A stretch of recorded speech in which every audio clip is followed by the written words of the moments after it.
السلام علیکم اسٹوڈنٹس، کیسے ہیں آپ؟ اپنے یوٹیوب چینل سے میں ہوں صبا جنید۔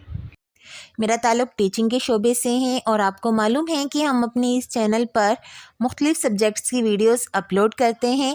آج ہم میٹرک کلاس کی مطالعہ پاکستان سے لے کر آئے ہیں ایک بہت ہی امپورٹنٹ کویشچن، اور امید ہے کہ یہ سوال کا جواب آپ کے لیے بہت زیادہ کارآمد ثابت ہوگا۔ اس لیے ہم مختلف سبجیکٹس کی ویڈیوز آپ کے لیے اپلوڈ کرتے رہتے ہیں تاکہ آپ گھر بیٹھے ہی اپنے امتحان کی تیاری کر سکیں۔ تو چلیے اسٹارٹ کرتے ہیں اور دیکھتے ہیں کہ آج ہمارے پاس کون سا سوال موجود ہے۔ جی اسٹوڈنٹس، آ گئے ہیں ہم اپنی شیٹ پر۔ سوال ہے ہمارے پاس 1973 کے آئین کے اہم نکات تحریر کریں۔ 1973 کا آئین کا مطلب ہوتا ہے قانون، اور 1973 میں ہمارے ملک میں تیسرا قانون بنا تھا، اور یہ اس کے اہم نکات ابھی ہم آپ کے سامنے پیش کرنے جا رہے ہیں۔ پہلا جو اس آئین میں ایک اہم کام ہوا تھا کہ ملک کا نام اسلامی جمہوریہ پاکستان رکھا گیا تھا۔ نمبر 2، آئین کے دیپاچے میں قرارداد مقاصد کے اہم نکات شامل کیے گئے۔ قرارداد مقاصد کیا ہے اس پر بھی ہم ویڈیو اپلوڈ کر چکے ہیں۔ نمبر 3 ہے صدر مملکت اور وزیر اعظم کے لیے مسلمان ہونا لازمی قرار دیا گیا، یعنی کہ کوئی بھی غیر مسلم اس عہدوں پر فائز نہیں ہو سکتا۔ نمبر 4، کوئی قانون قرآن و سنت کے منافی نہیں بنایا جائے گا۔ اور نمبر 5، آئین کے نفاذ کی 1 سال کی مدت میں ایک کمیشن قائم کی جائے گی جو موجودہ قوانین کو اسلامی تقاضوں سے ہم آہنگ کرنے کی سفارش کرے گی۔ نمبر 6، وہ تمام اقدامات کیے جائیں گے جس سے پاکستان کے تمام مسلمان انفرادی اور اجتماعی طور پر اپنی زندگیوں کو قرآن و سنت کے مطابق ڈھال سکیں۔ نمبر 7، قرآنی تعلیمات کو لازمی قرار دیا جائے گا۔ نمبر 8، شراب کے استعمال کو ممنوع قرار دیا جائے گا۔ نمبر 9، سود کو جتنی جلدی ممکن ہو ختم کر دیا جائے گا۔ اور نمبر 10، ملک میں وفاقی پارلیمانی نظام رائج کیا گیا۔ وزیر اعظم کو بہت زیادہ اختیارات دیے گئے۔ صدر مملکت کے اختیارات کو بہت محدود کر دیا گیا۔ عملی طور پر صدر مملکت وزیر اعظم کی رضامندی کے بغیر اہم احکامات جاری نہیں کر سکتا تھا، یعنی کہ اس سے پہلے جو ہمارے قانون تھا اس میں صدر کے زیادہ اختیارات تھے، وزیر اعظم کے کم تھے، لیکن 1973 کے آئین میں وزیر اعظم کے اختیارات کو صدر سے بڑھا دیا گیا۔ نمبر 11، پاکستان میں پہلی مرتبہ 2 ایوانوں پر مشتمل پارلیمان قائم کی گئی۔ ایوان بالا کا نام سینٹ اور ایوان زیریں کا نام قومی اسمبلی رکھا گیا۔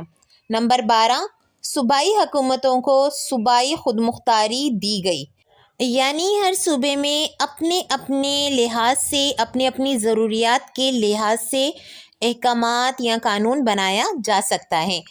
نمبر 13، عوام کے حقوق کے تحفظ کے لیے عدلیہ کی آزادی کے لیے ضروری تحفظات مہیا کیے گئے۔ نمبر 14، زکوٰۃ و اوقاف اور مساجد کی مناسب دیکھ بھال کی جائے گی۔ نمبر 15، مسلم ممالک کے ساتھ مضبوط تعلقات قائم کیے جائیں گے۔ نمبر 16، اقلیتوں کے حقوق کا تحفظ کیا جائے گا۔ اقلیت مطلب غیر مسلم۔ نمبر 17، تمام غیر اسلامی سرگرمیوں پر پابندی عائد کی جائے گی۔ نمبر 18، 1973 میں پہلی بار ریاست کا مذہب سرکاری طور پر اسلام قرار دیا گیا۔ مسلمان کی تعریف کو آئین کا حصہ بنایا گیا، جس کی روح سے قرار پایا کہ وہ شخص مسلمان تصور ہوگا جو خدا کی وحدت اور ختم نبوت پر یقین رکھتا ہو۔ اس ترمیم کا مقصد احمدیوں کو غیر مسلم قرار دینا تھا، جس کا مطالبہ جنوبی ایشیا میں مسلمان مذہبی عناصر عرصہ دراز سے کرتے آئے تھے۔ احمدی مطلب کہ قادیانی، کیونکہ قادیانیوں کا عقیدہ یہ ہے کہ ان کے جو پیر تھے وہ نبی ہیں، تو اس لیے اس ڈیفینیشن کو آئین کا حصہ قرار دیا گیا کہ ختم نبوت پر ایمان لانا مسلمان ہونے کی دلیل ہے۔ جو ختم نبوت کو نہیں مانتا اسے ہم مسلمان ہی نہیں مانتے۔